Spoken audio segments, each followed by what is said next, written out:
Hello and welcome to Liberty Nations LNTV. I'm your host, Mark Angelides. Today we're joined by Mr. Scott DeCosenza, Liberty Nations Legal Affairs Editor, to discuss what's happening in California and specifically San Francisco, where they have what's widely regarded as a housing emergency. Now, the London Breed, the mayor of San Francisco, Scott, is she doing anything about this housing crisis?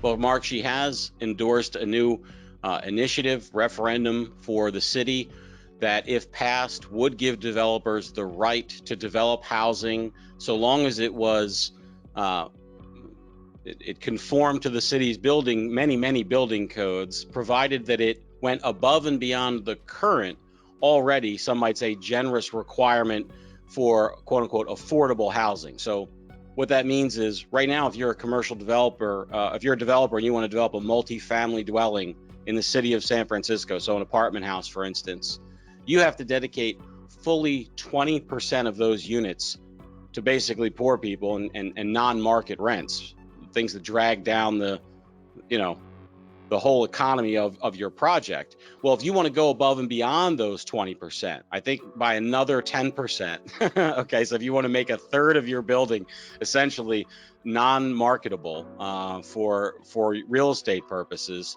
then you're able to build by right. Okay, that means they don't have to go through certain hoops that can be put up by the city council or the planning permission boards, who have the right to increase what's that, Scott? Well, I wanted to say that that's right, and this may be a bit confusing for people who aren't familiar with it because it's so outside the norm for the rest of the United States, which is to say that landowners do not have the right to build in San Francisco.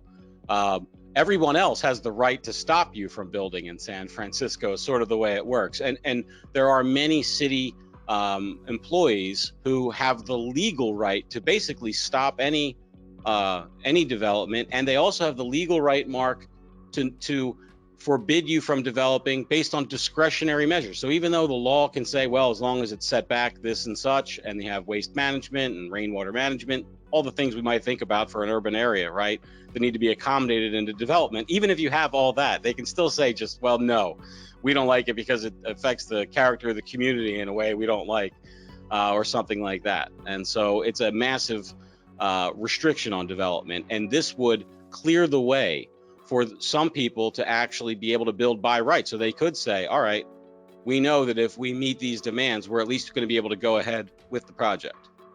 So these are market reforms from a San Francisco mayor.